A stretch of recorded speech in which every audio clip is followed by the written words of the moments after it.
Yep, we are going to talk about small teams that have gone on to do great things. Valheim is a great example of that. So it is absolutely blowing up at the moment. It was developed by Iron Gate Studios, which was a team of 5 people. And we previously had noted down that they sold 3 million copies in 17 days. Just before we came on to do the show, we found out it's actually gone up to 4 million. So it's added 1 million people in the last 5 days. So sorry, Ben. When you were disconnecting, I said this. Oh, you said this. Okay. No, carry on. That's the only bit I did say. Okay, cool.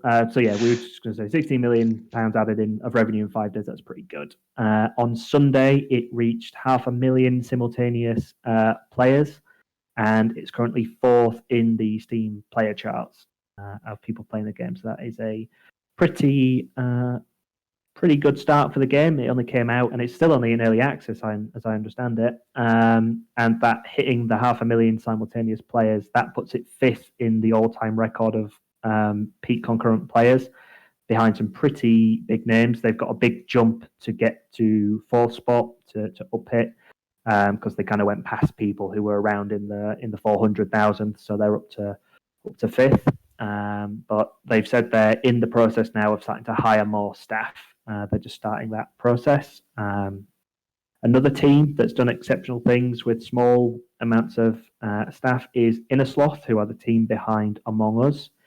They were 3 members of staff. 3 people built that game, and they've said it did so well because they were a small team. They were hyper focused on gameplay. They didn't have the manpower or the time to be focusing on anything other than the gameplay, which is why the design is, all the characters look the same, and it's quite the games aren't super in depth mini games. It's kind of quite simple tasks, but it doesn't matter because it's the game itself, the gameplay of playing with your friends, which is important.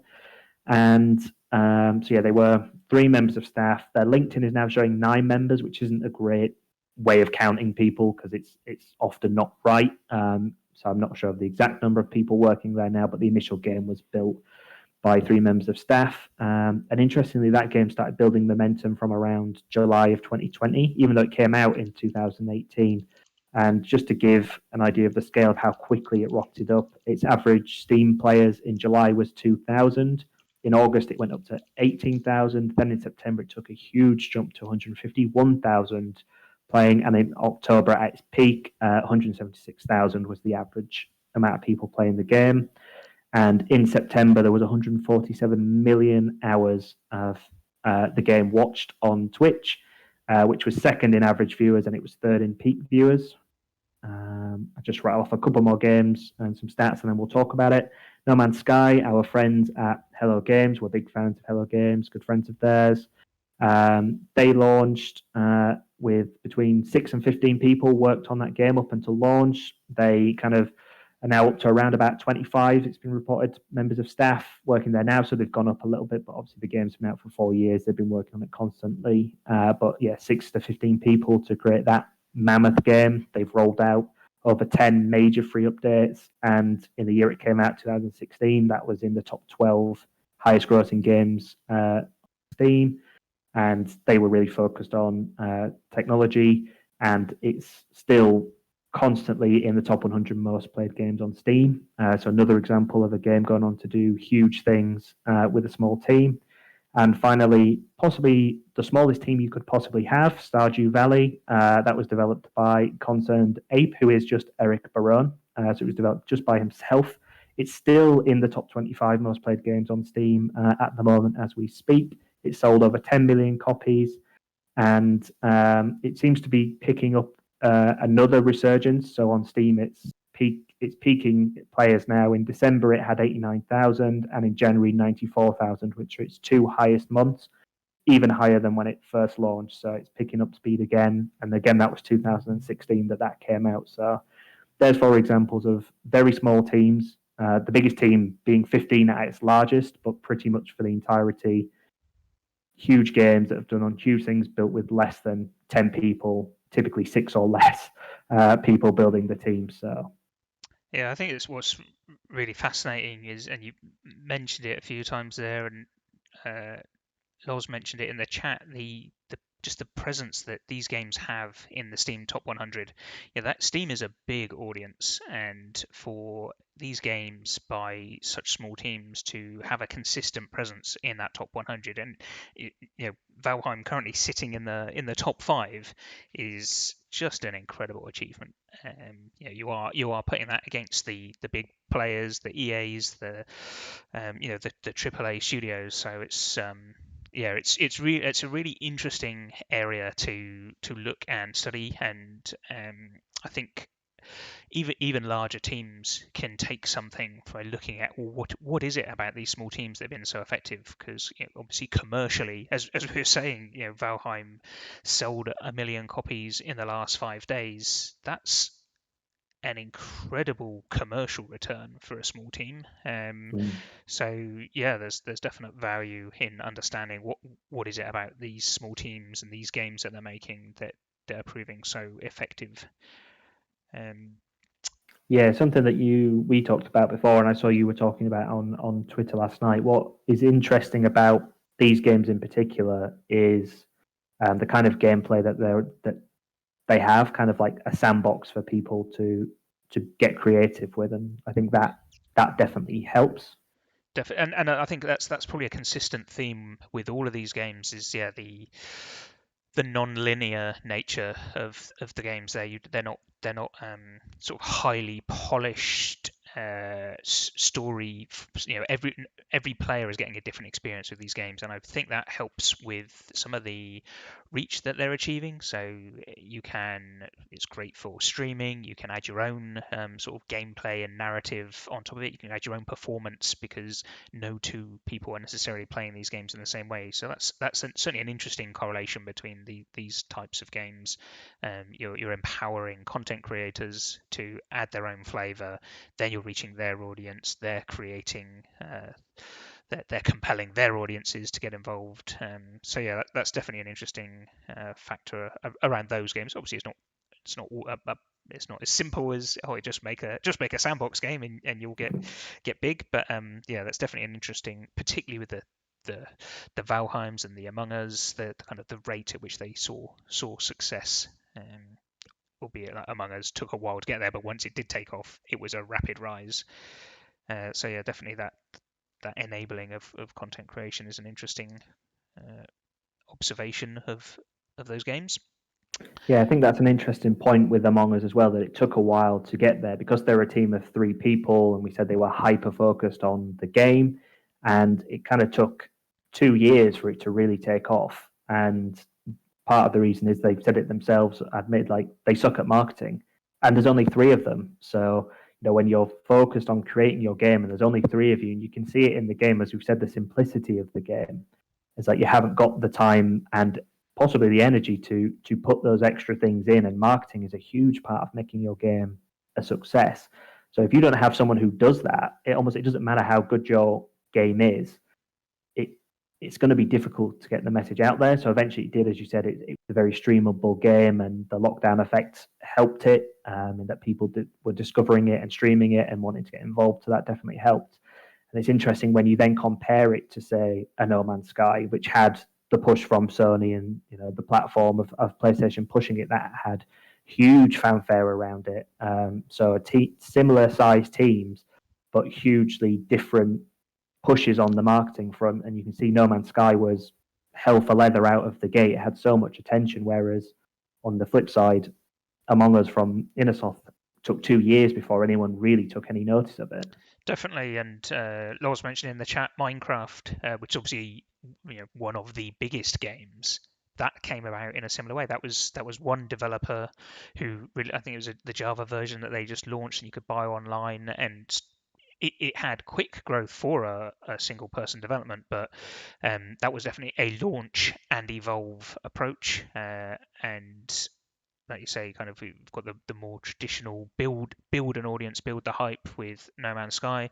Stardew Valley, similar, but again from a one-man band perspective, that was very much I think it was a 4-year development cycle where he was building a community, sharing his progress, but the game wasn't available, but growing the excitement and the enthusiasm for it. So yeah, very different approaches, but all achieving crazy successes.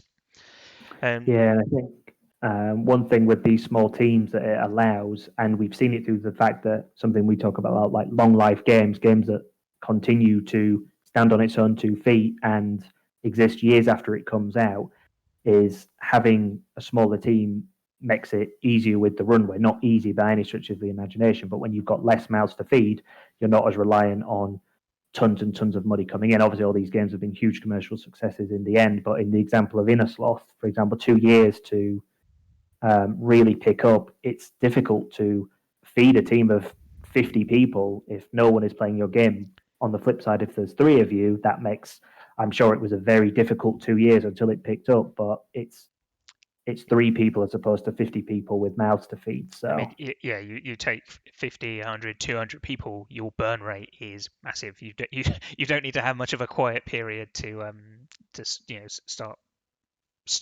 panicking with that. But yeah, like I say, with a smaller team, you can take your time, you can figure out what's working, what isn't working, learn your lessons, and then yeah, I guess just be ready for the growth when it does happen. And you mentioned the Valheim developers looking at hiring. I think that's, I guess, one of the challenges with this kind of breakaway success is it is difficult to uh, satisfy millions and millions and millions of players when you are a tiny team. So that's definitely perhaps something to have a plan for, if nothing else. I mean, it's everybody wants the holy grail of a runaway success, but I'm sure the reality of that when it hits is actually quite challenging.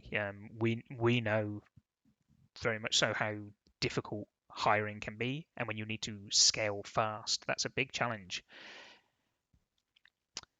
Um, yeah, and it very much is. It needs to be a well considered path to the hiring because we've seen with the likes of like Stardew Valley, like I think Eric still works mainly by himself. No Man's Sky have gone up from 6 to 15 to around about 25. It's not a huge team, and they've been going for 4 years, tons of updates. So they could have exploded and gone right. Let's get 100 people in and working, but it's been a very steady growth and just doing what you need, having the people that you need rather than superfluous going, oh, we're a huge success, let's hire tons of people, and then adding all that pressure on of having a huge team all of a sudden when you were a small team. It's a huge change if you go from 5 people to 50 people, like that's 10 Definitely. times your team. And having a considered strategy for that, like some of the small teams have very considered strategies. Like we do not want to just get as big as we can, as quick as we can, when we ask. All of these advantages of staying small. So that is like definitely a valid strategy. And yeah, it's difficult, but you can also yeah, like I say, the growing pains are much less if you have slow, controlled growth, and don't just try and sprint to the hundreds of people just because your immediate success would allow for it. And that also, one of the advantages of a small team is this idea of focus and innovation. And if you are planning your growth to be slow and stable, or even just limited, you actually don't want to grow beyond a certain number. What that does is it changes your mindset and changes your approach from being, oh, let's just throw more bodies at it and do more work. You start to think a little bit smarter, and you get perhaps, I mean, we know, and it's been shared publicly, No Man's Sky, they didn't ask how many people do we need. They said, what's the tech that we need? This is the procedural generation. I'm sure it's a similar consideration of Valheim. What's the tech that we need to realize this vision? And then how few people can we enable this vision with? And I think that's a great way of viewing it. And like I say, these are some lessons that everybody can learn from, because you can always throw more bodies at it, but um, the problems scale with the head count, and you also aren't necessarily you're not necessarily innovating or doing anything new by just throwing more people at a problem. And actually, when you restrict your add these constraints, that's when real innovation can happen, and that's when you will develop these proprietary procedural generation and any other kind of efficiency gains that you can get. Yeah, absolutely. And as I say, it all goes back to that strategy you said with the No Man's Sky example of focusing on the technology, not the amount of people. It can be very difficult when you're starting a game. It's like, right, we need X amount of people to be able to do this. Like, that's a very difficult thing to get right. And obviously, the worst thing you could possibly do is get too many people in, because then you're just putting so much pressure on yourselves in the early stages of the game to get something out. Your runway is obviously less because you burn through it quicker, as we've discussed. So that's a really solid place to start, is focusing on the tech and then how you can build on that.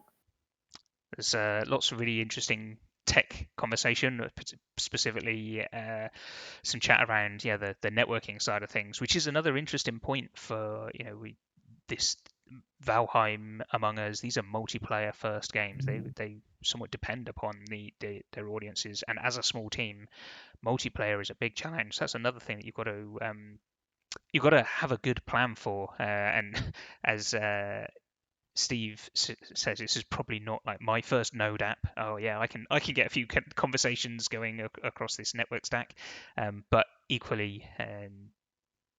This is mentioned in the chat that there are some giant shoulders to stand on there. So again, it's about being smart and thinking cleverly. Well, actually, which of these problems have already been solved? Maybe we don't need to reinvent the wheel. Um, Yeah, and I think what's really good and is seeing how these teams have coped with their runaway success, and like how they've blown up and they've managed to keep controlled, keep, obviously it's early days for Valheim, but they've maintained themselves. They've not disappeared off, and the games are still running really strongly. Still a lot of effort being put in. So yeah, it's been great to see that, because we know, like, even with when Fall Guys came out, like that blew up bigger than they ever expected, and they had a bit of a rocky period with trying to get the servers and stuff up. Like, that's a difficult thing to do with a small team, is when you're not expecting the boom. Because I would say, obviously, you would always be confident. You're always going to be confident in what you've done, but in like Fall Guys never expected to get the traction that they got, and I'm sure. I mean, Valheim have said they were confident. They thought they were going to sell a decent amount of copies. I think if you'd ask them, do you think you're going to sell 4 million copies in less than a month? I don't think even in their wildest dreams they thought they would have done that. And they have. And, the game is performing well. It's going steady. So how you react to that kind of success as a small team is really important. And I think all four of the examples we've gone through, with Valheim, Among Us, No Man's Sky, Stardew Valley, like, they've handled that really well, because it must be mind blowing to see those kind of figures come in when there's like three of you, or like in Valheim, like five of you. Like, as you said, £16 million worth of revenue came in 5 days. Split, obviously, it's not as simple as that. Split that across five people. That's a lot of money for five people yeah, in 5 days. Obviously, it's not all just money in the pocket, but I mean, that's huge numbers, and that's got to be really difficult to deal with. It sounds silly to say that handling success is going to be difficult, but it is. If you're not ready for it, it's going to take a real hit, because all of a sudden everyone's expectations just goes through the roof. You hear 4 million people playing your game. I mean, a lot of people won't even know that that's made by five people. mm, And the expectation, I think, when you see games doing that well, it's like, oh, there must be a huge team behind this. And the expectation of gamers is always so high. That's a lot of pressure to deal with. So hats off to the three that have been going long term, and best of definitely. luck with the Valheim team for handling that pressure and holding steady. Don't get freaked. You're doing a great job. Definitely, and some other good points coming up in the chat is the idea that these games are they're almost designed to scale, and they've found the fun without the kind of the AAA aspirations. They're not so worried about pixel perfection, 4K, infinite textures, and everything else. These are games that have found their audience without that. And it's always, I'm sure there's they can get there, and as we've seen with No Man's Sky as well, the quality has been able to improve over time, but there wasn't, it's not always necessary. And reducing your download size. That we can still the textures in Valheim. It isn't the most highest fidelity game ever, but it's fun and it's engaging, and it encourages collaboration and community participation, and it's just the right game at the right time. And they can upscale it later and aspire to some of those other nice to haves. But yeah, it's as Steve said, it's about being smart, not trying to do everything for all people, but actually doing what's necessary to keep things sustaining. Yeah, that's an interesting point from Lawrence as well, saying that they've tailored different parts of the game to get different people interested. If you're interested in adventuring, or if you're more into the scavenging and crafting, like there's bits for lots of different people. So that's a really smart strategy of your game, is to try and hit as many different targets as possible, especially for a multiplayer game. If you've got people who like different things, you can get a group of people together and each one can focus on their interest while you're still playing together. And that's also a nice strategy for the early access approach that's being taken, is they can have a little bit of these various mechanics, and they can see, well, what do the players engage with, and maybe they can use that feedback loop to inform further development of the game. And rather than just building out all the features to the end result, we can just get something in there that's representative, that is fun to play, fun to engage with, and then we'll see what do the audience want to do, how do they react with this, and what encourages people to play, and allow that to steer the development of the game.